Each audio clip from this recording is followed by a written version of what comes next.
All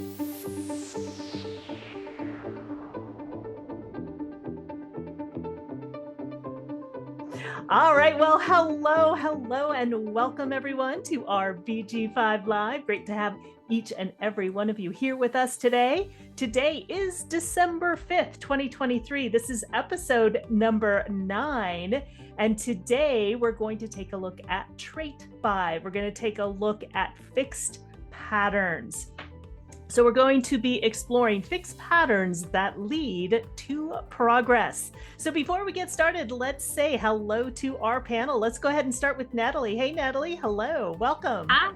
Thank you. It's wonderful to be here again. And so sorry I couldn't make it last week, but hey, today I will participate.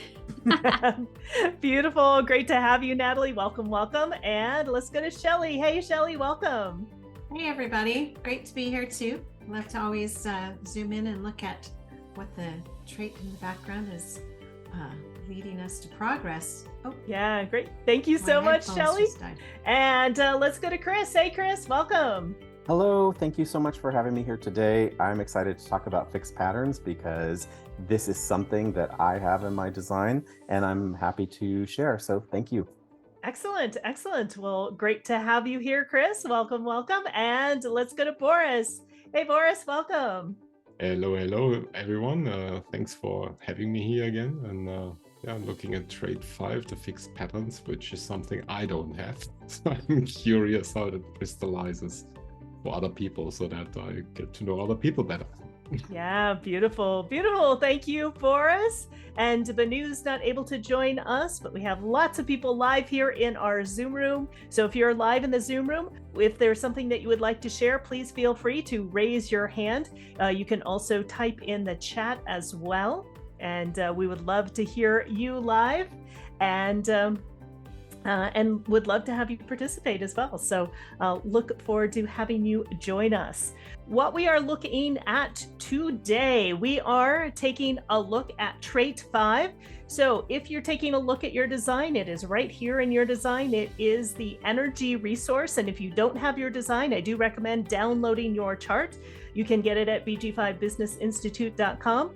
And what I would encourage you to do is take a look at, do you have trait 5 in your design? Or do you not have trait 5 in your design? Also take a look at people in your life, your family, your friends, your coworkers. See if they have trait 5 in their design, because today's session will help you understand what this trait 5 is all about. So without any further ado, let's take a look at trait 5, our fixed patterns, taking a look at the fixed patterns that lead to progress. And so when we take a look at the life work themes, especially if you are born during this time, your life work theme could be of consciousness, of habits, or of separation. And if you want to know a bit more about what your life work theme is all about, you can contact one of us and contact a BG5 consultant. We could go deeper into what your life work theme is all about. Now, as we look at today, again, we're taking a look at these fixed patterns. Fixed patterns is also about waiting.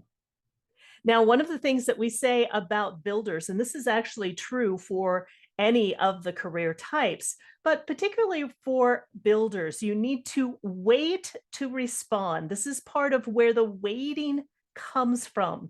And this is the fundamental attunement to the natural rhythms, waiting as an active state of awareness. So oftentimes people confuse waiting as not doing anything. Especially I know when I first found out that I was a builder and I had to wait to respond and I wasn't supposed to make things happen. I was like, what do you mean? I'm not supposed to make things happen. So here's where we have this element of waiting. And one of the very interesting things about trait 5 is that you can find trait 5 in all designs, from the cell to the fish, to the plant, to the bird, to the reptile, to the human being, to the penta, which is a small group dynamic, to the large group dynamic in the OC16. So trait 5 is one of those traits that is in all living forms. And so this is why it really is this fundamental attunement to the natural rhythms and patterns of life. What I find very interesting about trait 5 is that it is grounded by trait 35 of progress. So, especially as we start taking a look at this in business, we can see how important these fixed patterns, these fixed rhythms, this is also culture in the business world, that this is ultimately what leads to progress, and it is ultimately what leads to change. So, by design, progress cannot exist in a vacuum, and it is dependent on interaction. And so, as we grow, as we change, as we shift from the era of planning into the era of the individual, there's a lot of change afoot. And part of what helps us move towards progress, what helps us move towards change, is this fixed pattern and this waiting, because timing is everything. And so, again, waiting is not just, I often say, sitting on the couch eating bonbons, waiting for the phone to ring.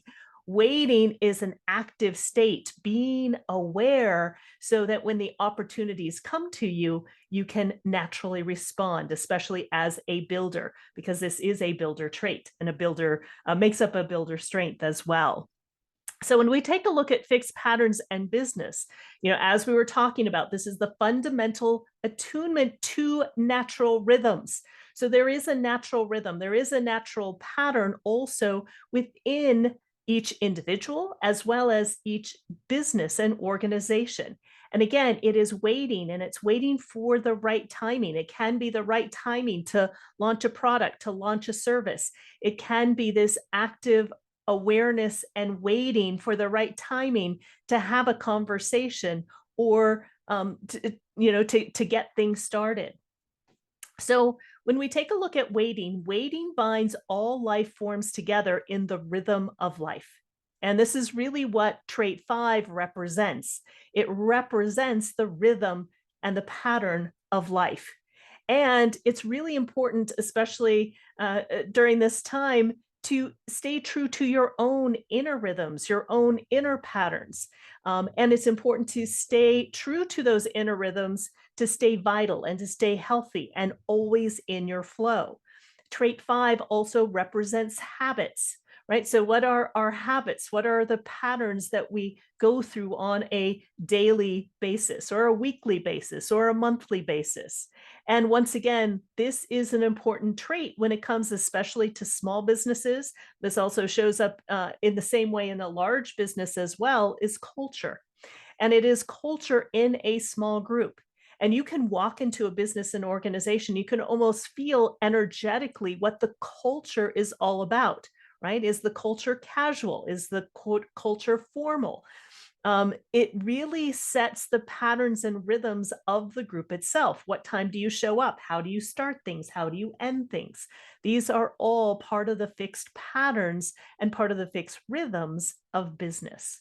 And so, Chris, I know that you have trait 5 in your design. You also have 35 as well, progress. So I would love to have you start us off and share a little bit about your experience and what you see in having trait 5. Wow, this is a great trait because I love how you shared that it is very much something that binds all of life together. So I think where I want to start this conversation is talking about nature just for a little bit. And, if you actually go to the zoo or you're in nature at all, I live in the desert in the mountains, and we have a lot of wildlife. And it's interesting to me that in their fixed patterns, like they will move and then they'll pause. And then they'll move and then they'll pause. Like there is this sort of regimented nature to animals and creatures in nature. And I do have a horse, and the horse actually does that as well. Like very attuned to being able to move and eat and then stop and then just enjoy the moment. And it's sort of like this, I would say it's a mechanism or a mechanical process at some, it occurs to me in that way when I look out into nature. The other thing I would say is that for me, it can be breathing room when I'm waiting and engaging and waiting. It can be breathing room so that my mind can clear, so that I can be naturally in tune with my body and have that response nature. It's also about, and when I tie it into progress with the 35, it's like the waiting is the process to get the understanding so that progress can happen and that wisdom can be shared. Because, you know, you can go out there and do something and force an outcome or try to get through something, but until there's a pause to reflect and to see how things actually play out and what that could mean, the wisdom doesn't come.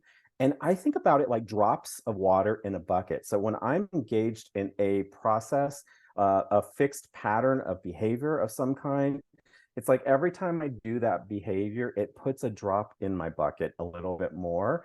And over time, it collects. And that collection becomes sort of the process to reach a goal or to have something embedded. So let me give you an example that's more tangible. So I'm not just saying that. Like when I wash the dishes, like I can do something that is a fixed pattern that I have to do, and it lets me get out of my head. It lets me reflect and relax. Or when I'm working out with music, you know, and I'm alone and I'm engaging my body, it really puts me back into the body space. And so I can marinate or, you know, think about things, but more than that, I can be present. And I think that's really a clear indicator for me. So at work, how this shows up is that it actually is a very unitive trait because it is in the small team, like you said, the cultural norms of a small team, but it's unitive in that it's about how can we as a group be reliable, and how can we as a group actually be cohesive, and those cultural norms, those operational norms, that's really what binds the team or the small group or the small business together. And, you know, and the way it showed up for me at work is I was always training the norms in organizations through new employee orientation or training leaders on leadership development.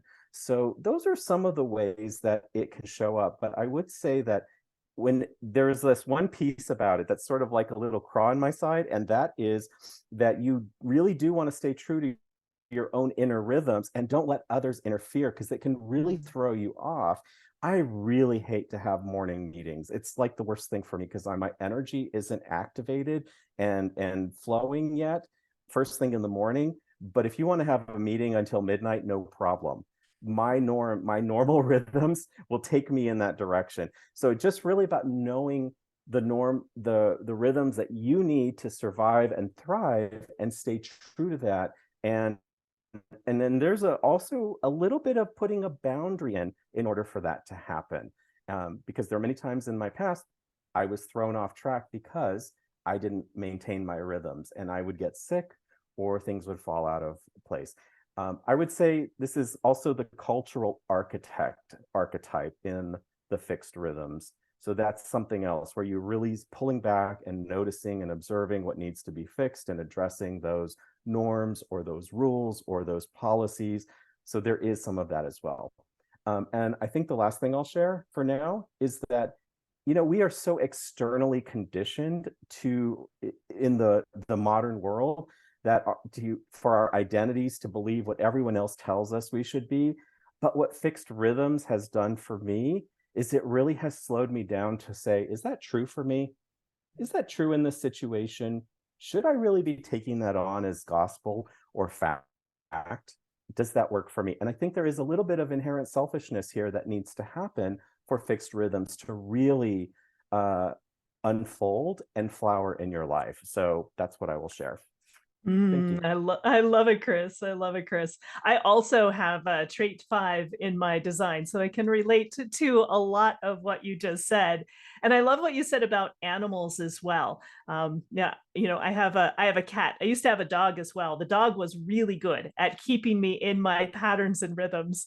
And my cat, what's very funny is she inherited a lot of learning from my puppy dog, a lot of those patterns and rhythms. So we have a kitty alarm in the morning that wakes us up when it's time to get up. And then when it's time to, when it's time to relax, she'll come down and she's like, okay, you need to take a break now. So she's very, very good at keeping me in my fixed patterns and rhythms. And I think it's brilliant, what you said about animals. And it really is, again, the cultural norms, I think, is something that's really important that often can get overlooked within a business. And it's so people, in a sense, everyone knows how to behave. Everyone knows when things start. Everyone knows when things end. Um, when there's a pattern and rhythm, just like you said, Chris, there's the tendency to have everyone become more reliable and more dependable because people know what those norms are. And if you've ever stepped into an organization where, in a sense, you're not quite sure what the culture is, it can also not feel very good as well, either to work there or even to be a customer in that case as well. So it really is a very important trait in setting up those patterns and rhythms. I mean, if your store opens, one day at this time and another day at this time, there's no consistency and reliability that can throw things off track. So thank you so much, Chris. And yes, Boris. I was just so curious to listen to you guys because, I mean, when you mentioned dogs, we have 2 dogs as well, and patterns and rhythms, it's their daily routine. It's the meals, it's the walking, it's the going outside. It's like everything is kind of timed to the clock, like every day, the same procedure as yesterday. It's quite funny, and the more you do it in the same procedure, the better it is for them. Then they feel comfortable, at ease, and whenever we change something in the routine, like later food or something like that, they get nervous. It's really observable. And I would have a question actually, maybe to both of you, because looking at trait 5 and what you just mentioned and thinking about the circuitry, it's collective circuitry, it's like future oriented. Is it as well like the power out of the sacral center, the energy resource, to say, I have the power by waiting to observe a pattern to set up a new pattern that is better fit for the future? Well, one of the things that Ra talked about, because we took a look at trait 9 last week, and 9 is about focus, right? So that also comes from the energy resource. But the problem with focus is if you just continually focus, you're going to end up burning yourself out. And so even focus needs to happen in a pattern, in a rhythm. So there's times of focus and there's times of rest. There's times of focus, there's times of rest. So that's part of that fixed pattern. You can't, so it's not in rest all the time and it's not in focus all the time. It is being able to, just like Chris really brilliantly said, that time of waiting is also sort of stepping back to be able to to be able to rest, to be able to take things in, to be able to know when the timing is right. And then when the timing is right, we know what the time is, just like what your dog, knows the time that it's time to eat, it's time to walk. And if the timings is thrown off, it can cause nervousness. Now, there is trait 15 on the other side, which Natalie has, which we'll ask Natalie here in just a moment, which in a sense is sort of the opposite, which is extremes. And so it's the combination of the fixed patterns plus, in a sense, the extremes made modest that, in a sense, balances out the patterns so that if the patterns do need to shift or change, in a sense, that's more of the role of the 15, if that makes sense. Yeah, really great question. I don't know, Chris, if there's anything you'd like to add to that. Well, I think it's last thing I would say to add to what you've already shared, Karen, is that for me, if you think about it as collective and logical, it does take time for patterns to be worked through and for me to constantly go through them time and time again before they really sort of sink in and can be shared out collectively. It's one of those things where you can't rush it.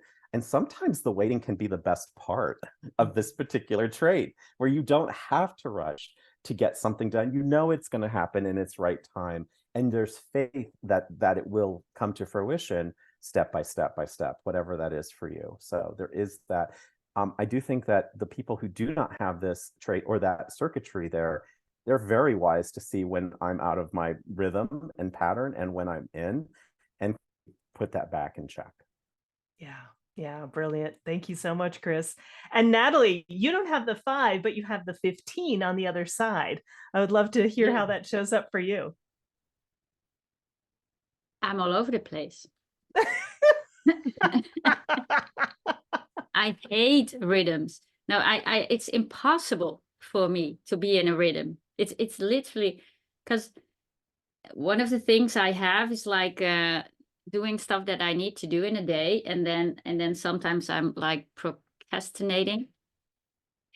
And then people tell me, well, just, if you just do in your week, like every morning 2 hours or every whatever, it's impossible. It's and then, so for instance here, and it's nice that you linked it to the 9, since it's the same stream, right? That's the format strength, and I have that. And unfortunately, I was not there last week because my focus was really on my my foundation course that I had started. And well, anyway, if I really love doing something, I can go into extreme, like working until somewhere in the morning, because I'm just, into it and creating and whatever. And then the next day I can sleep like 12, 14 hours or whatever is needed. And I also was, I think, around 30, because I do need quite a bit of sleep, at least my 8 hours. But sometimes I just haven't. And then in my extreme business, I will sleep the other day like 12, right? Instead of 8.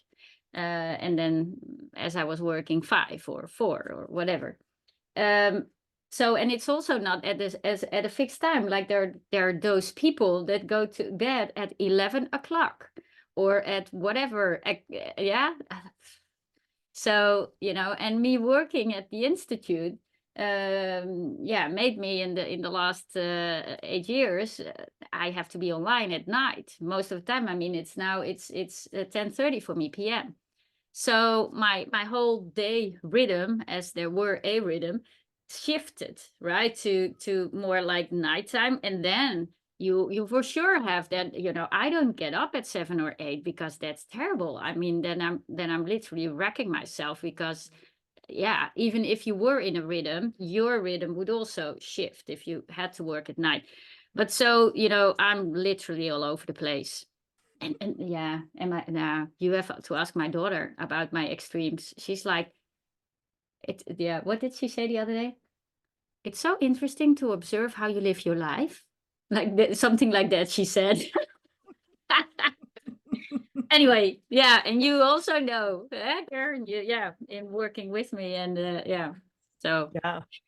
But and now my current boyfriend has fixed patterns, and that's like his the main thing. If he shares advice or whatever, unsolicited advice, it's always about something with patterns and rhythms and consistency and whatever. I'm like, sorry, that's great for you.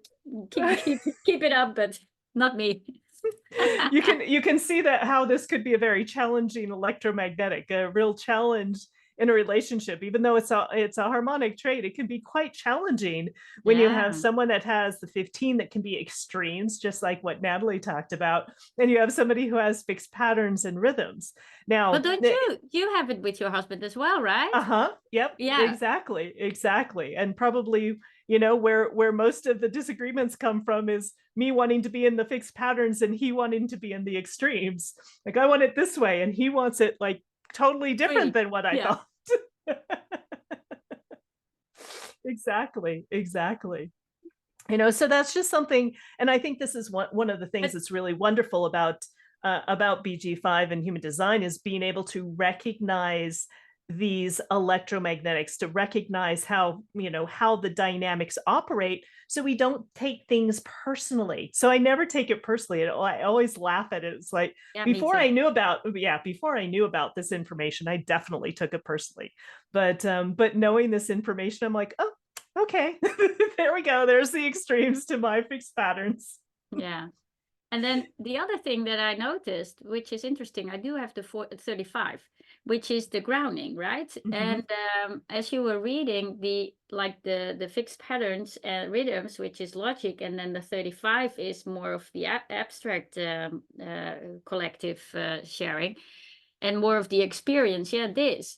So the fixed patterns do not like change, right? So it's so interesting that that is actually the grounding of it, right? Mhm. That's just fascinating. So in essence, you are willing to change, but only if a pattern needs to be fixed, right? Or Mhm. yeah, fixed in another way, but it doesn't work anymore, or it's not logical anymore, or whatever. And then you have to adapt to a new pattern. But it's an interesting opposite, like an interesting, yeah, right? Yeah, exactly. Exactly. I think that also speaks to, Boris, what your question was too, is if a pattern no longer, since it is grounded, the trait 5 is grounded by progress. The fixed patterns is grounded by progress. If the fixed pattern is no longer leading us towards progress, something does need to be fixed or changed or adjusted in the pattern. And Yeah. as Natalie was talking about, that adjusting of the pattern can also come with the 15 of the extremes and creating some balance there. Yeah, Chris. And the only other thing I would add to what you're saying is that this is part of the emotional stream as well. So the progress trait is by nature the I feel voice in the throat center. So that emotional aspect is really important for progress to be made, but also those patterns, those fixed patterns of waiting, they get considered in the emotional aspects as well. So if there's something emotionally not working for a team or a group, then that is a prompt for the pattern to change or the culture to change. So there is this interpersonal part of that as well. Yeah. Thank you so much, Chris. And Shelley, you don't have the 5 or the 15. I'm curious how all of this shows up for you and what you see. Well, it's so fascinating listening to all of your stories. I don't need a dog because I have a husband who has the full strength. and I'm completely open there. And so I've been watching his fixed patterns are very routine. He literally gets up at the exact same time every single morning. I can set my watch to him. I know when he's out of bed that it's 20 after 8. Okay. And talking about, having the electromagnetic connection and how challenging that can be. I don't know how many times we nearly divorced over the fact that he's got a rhythm and a pattern and he's following it. And if I'm not there with him, I'm out. Like we used to commute to work together in the morning.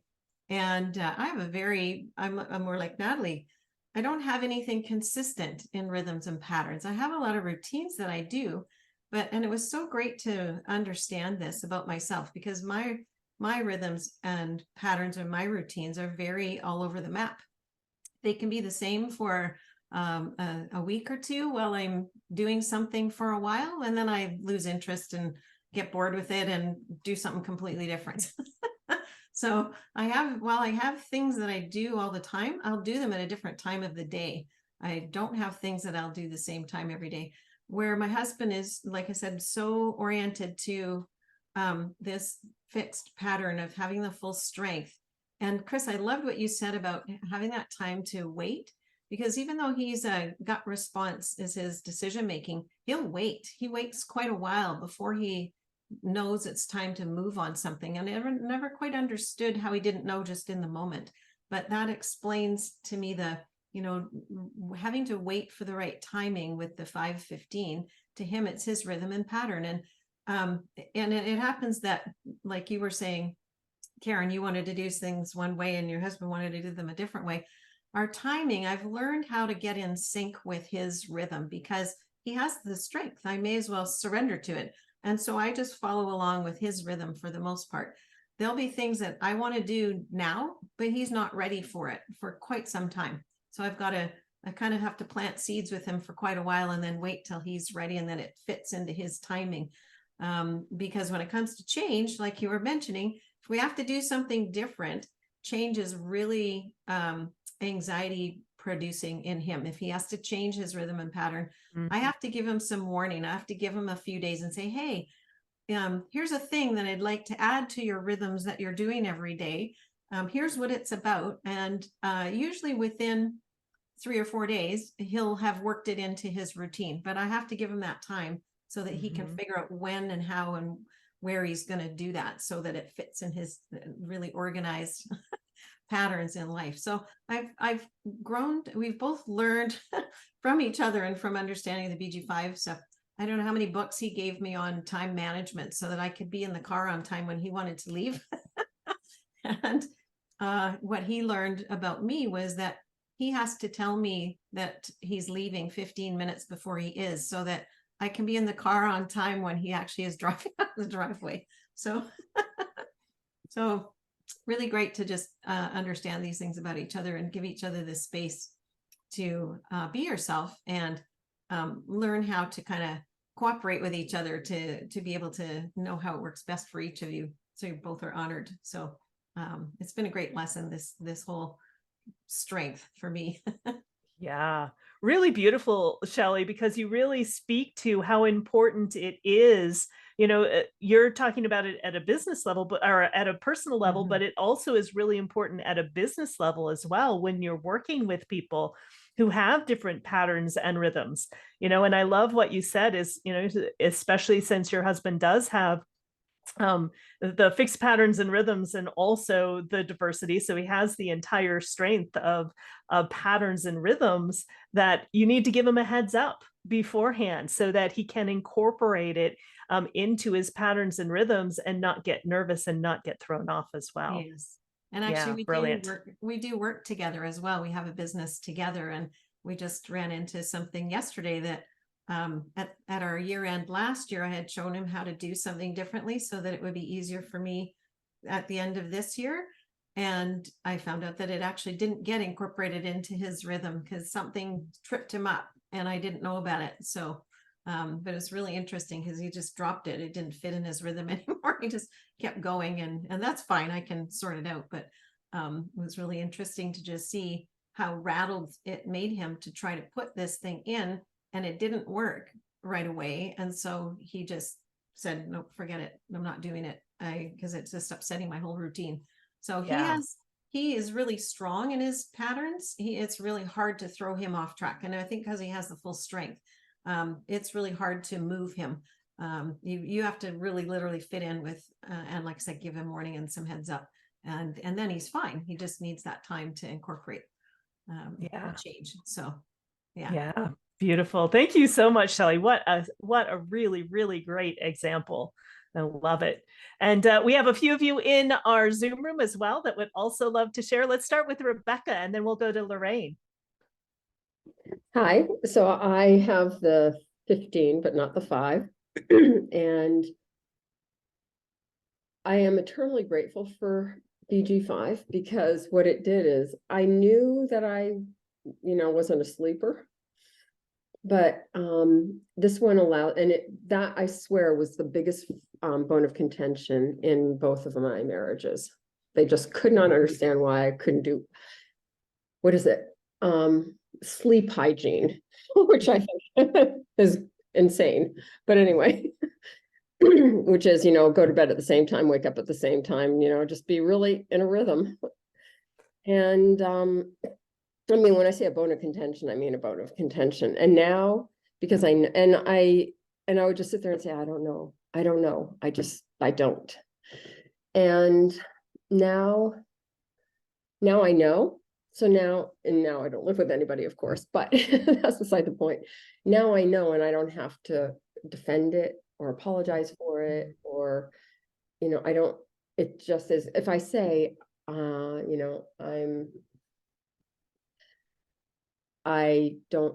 don't sleep on a regular pattern. I don't eat on a regular pattern because that's me. It's kind of like, yep. And it doesn't become, there's no bone of contention.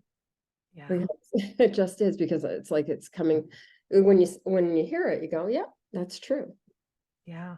So Yeah. for myself, I know it's true. And so that helps a lot. I will say this was really challenging though with a kid because everybody swears, and it's true. I mean, there are some things I like knowing are on a rhythm. I love that this that BG5 live is the same time every week. I like some rhythm in my life that I can tune into or not. But then I know it's there. But raising a kid, everybody says that rhythm is really, really important. And just like I knew, so I'm really good at healthcare. So I knew I could manage my kids' health, but I knew I could never be a teacher. Unfortunately, we were able to send them to Waldorf, which is all about rhythm. It's like a breath in, a breath out. They're inside, they're outside. Everything is a rhythm. And it's like, I can't provide it, but I can support the places that do provide that for him. And for that, I'm eternally grateful. But again, not realizing I don't have to be all things. It is a huge weight off my shoulders. Yeah, beautifully said, Rebecca. And I think that's part of the brilliance of understanding this information, both for yourself personally, but also in understanding others, because you can start to understand what other people need, and you can also understand what you need and not make it bad and not make it wrong, and really accept really what is, and see how we can work together in a different way, really understanding, because not everyone has fixed patterns and rhythms, right? And not everyone is diverse in their patterns and rhythms. So how do we work together to, in a sense, be able to incorporate both and honor both? And again, not make yourself wrong if you're all over the place, or not make yourself wrong if you are very fixed in your patterns and rhythms. Either way. Yeah, thank you so much, Rebecca. And let's go to Lorraine. Hello, everyone. Good to see everybody. I'm going to speak about my beloved initiator husband. He's a 5-1 splenic initiator, and he has the 5.5. And what I can say about him is that he is naturally a creature of habit. That's how I've always labeled him.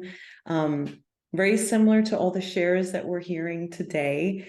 He's very specific on the places he decides to shop at. We have about 4 supermarkets in our community, but he likes going to that one. There's one coffee shop he enjoys. He has his own natural rhythm, which I think is so beautiful about these shares, is that it can show up so different for the individual. He only requires about 5 to 6 hours sleep. So it really doesn't matter what time he falls asleep, but it is just about 5 or 6 hours that he sleeps. And he likes driving the same route all the time to work and back. So he has his natural rhythm. He is the director of his company, and he has the 45-21 of management. So when he is working on the leadership team, he brings the culture and direction and establishes the routines of when the meetings start, when they finish, what is the dress code, what are the expectations within the leadership team that then goes out and communicates to the rest of the organization. His organization is a very large organization, an OC 16. So it really showcases, when he's working with the leadership team, that culture that comes into place when it's just a small group of leaders. So I find that very interesting, because he's very specific on the dress code, on the timing of things, working with calendars and organizing that structure. But in his personal life, I just think he's fascinating, because he's a creature of habit. He likes doing certain things his own way.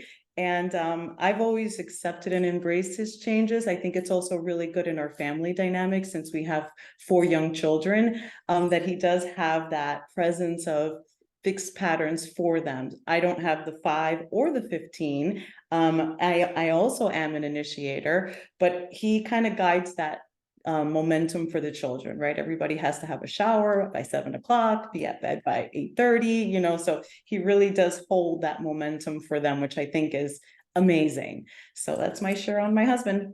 I love that. Thank you so much, Lorraine. And again, you can hear just in your descriptions, the patterns, the rhythms, the same way he drives to work, the patterns and rhythms of the family, the patterns and rhythms that he brings to his company as well.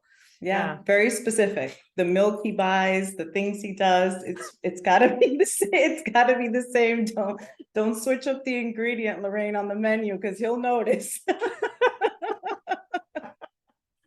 I love it. I love it. Thank you so much, Lorraine. And yes, Danielle.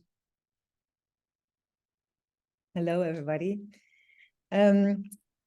I just realized when listening to everybody, I don't have the 5 or the 15, but I have the 35. And I worked with a manager, very close, who has the 5. And I can feel rhythms in the business, and I can adapt to that, and I'm fine with it, but I can also change it.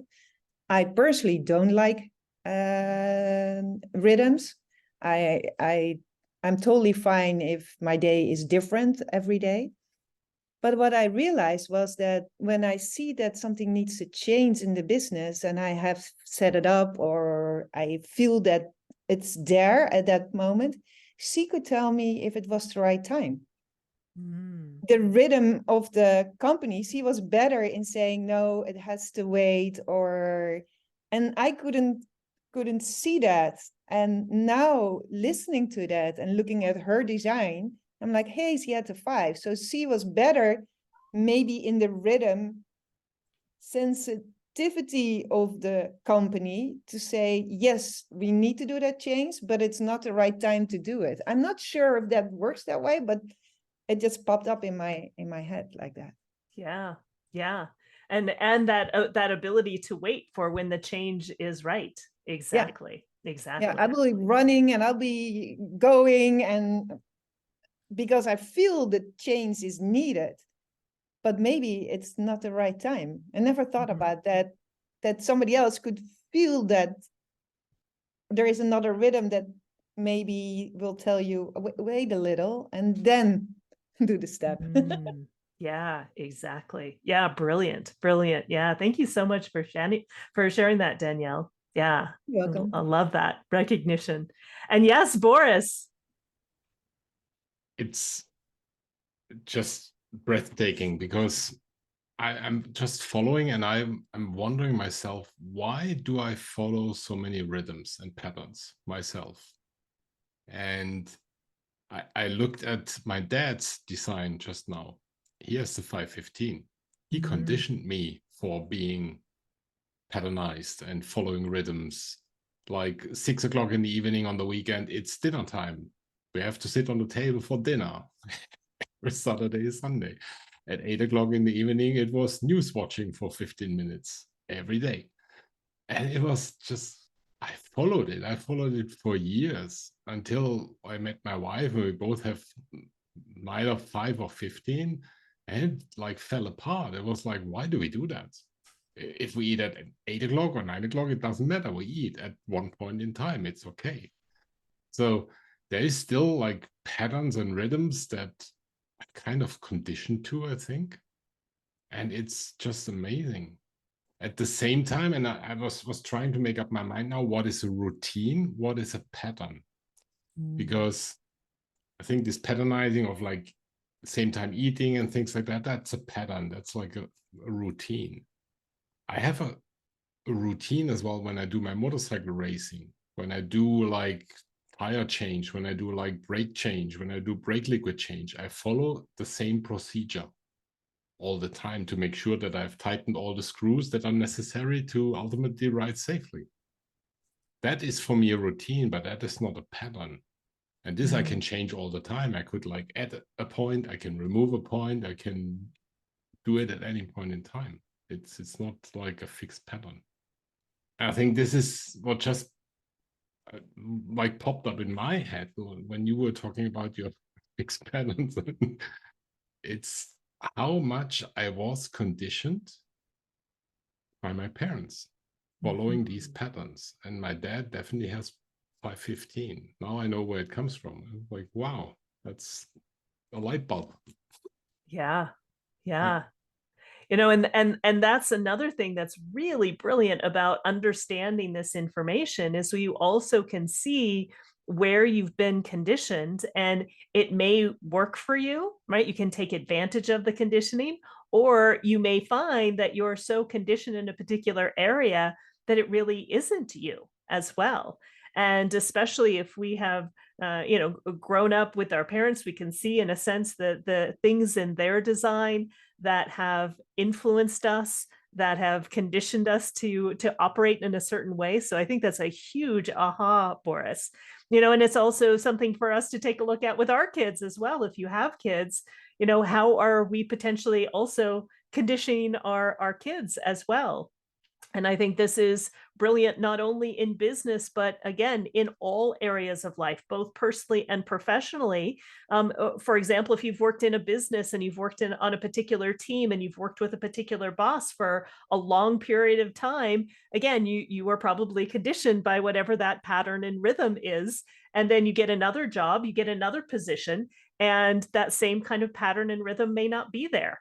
Right. Or, so there's so many ways and so many things that we can both learn about ourselves. And I think this one is a really key one to also learn about others, to recognize that we all have, in a sense, our own pattern and our own rhythm. And so in working together on teams, it's adjusting that. It's being conditioned by that in some respects. And how can we take advantage of the conditioning? Or where is the conditioning throwing us off, or we're making ourselves wrong because we're not one way or the other? So really brilliant, brilliant observation, Boris. Thank you so very much. Yeah, and Chris. I think everybody's thoughts today are so rich about this particular trait. And I just kind of wanted to say there is this piece about diversity, and diversity is part of this particular stream. And so it's not only just having a fixed pattern just because of doing something over and over repetitively feels comfortable, but it's also about looking at other people and their patterns and seeing what do they need to thrive and survive in the team, in the group, in the collective together. And so there is this that's part of the pregnancy pause state of stepping back and observing and being really clear. So it's not, so when I look at the 515, like Natalie has the 15, I have the 5, my brother has the 15, I have the 5, he would think I was pretty boring and predictable, and I would think he might be all over the place. But when I really kind of zoom out and I look at this for what it really is, it's like we are all unique, we all need different things, and we're really here. And when you're really clear with your design, that your design is your design and other people's designs are their designs, and they can be themselves with you and you can own and be yourself, then there's room for everybody.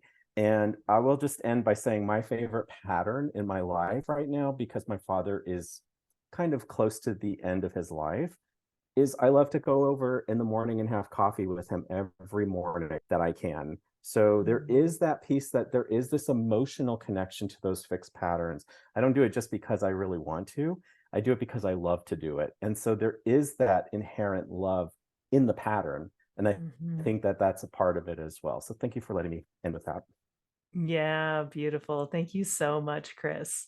Beautiful. And I know we've had a lot of conversations in the chat. I don't know if there's anything that I missed that should be shared before we wrap everything up. Nope. All right. Well, it has been an amazing, amazing conversation. Thank you, each and every one of you here on our panel. Thank you all for those who are here in our Zoom room live and sharing. We've had a lot of chats back and forth going on as well. So it really is, in a sense, this really great trait. And remember, this is a trait that is in all living creatures. And so it really also gets us in tune with, in a sense, the patterns and rhythms overall of life itself, and adjusting accordingly, depending on your own design. So thank you, everyone, for such a rich conversation. And I would love to invite you to a couple of things. One thing I would love to invite you to, Natalie and I are both speaking at the Human Design Rave Festival at the end of January. I'm going to be online. I was going to try to make it live, but it wasn't able to work. I wasn't able to work it out. But we are doing an amazing experiment. I don't know if, Natalie, you want to share a little bit about the Human Design Rave Festival and invite everyone to join us. Yeah. So it is a hybrid festival, both live and online. I will be live in Sofia. and Sophia, I should say, I learned. And so we will have not only myself and Karen presenting, but also Iwan Nistor, who is from Romania, Human Design Romania. He translated the definitive book, but he's also a BG5 consultant. And he will do a Penta experiment, and I will do the OC16 experiment, and then you will do the Profit by Being You in a shifting landscape of the times we're in. And it will be all kind of, flowing together.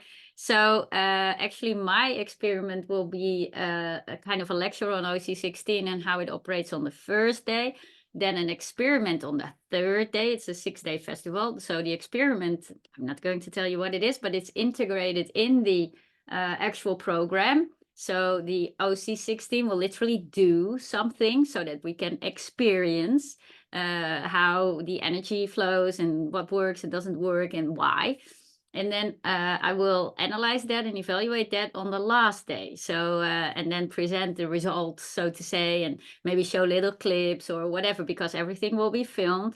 And also my event, so all 3 parts will be live broadcast online.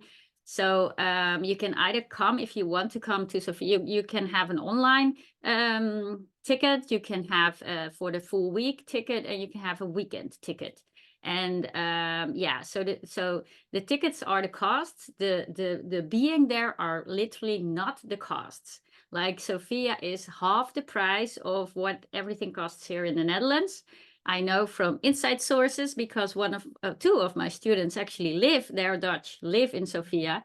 So we talked about this just now in class. So yeah, it's to be there is cheap. It's like the hotels are cheap and the places are cheap and food is cheap, or cheap in our standards, right?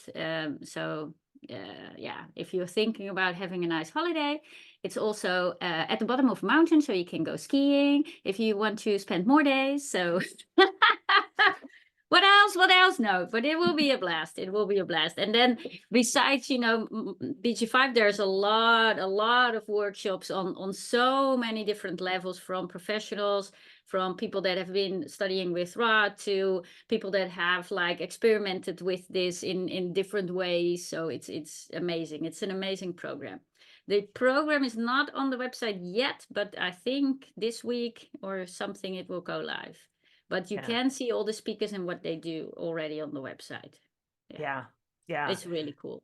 So it's an amazing group that's putting it all together. I just talked to them this morning, and the level of professionals and experience that you also get to tap into is incredible. And I'm really proud that we have BG5 really strongly represented as well in the Rave Festival also. So it'll be very, very exciting. So invite you all to join us. And of course, we have programs that are starting in January. So the BG5 Foundation course is starting in January. I'll be teaching in January. You can also get it in Chinese or Romanian as well. So Rebecca will be teaching in Chinese and Alina will be teaching in Romanian.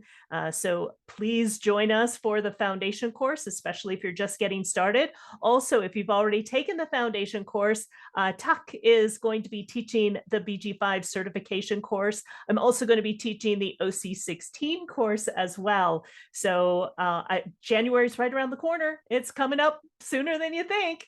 So just wanted to let you know, if you are interested in studying with us, this is a great place to start. And if you still have questions, you can book a strategy session with Banu or myself or Natalie, also Tuck and Michael, if you are taking a look at potentially studying a BG5 or going through the certification.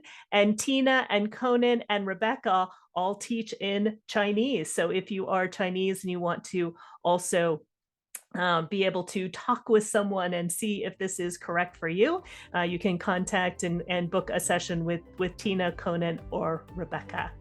So it has been an amazing discussion. Thank you so much, everyone. And hopefully you'll join us next week. Next week, we'll take a look at Trait 26. Trait 26 is all about sales and marketing. So it's selling and manipulating memory through education. So that's what we're going to take a look at next week.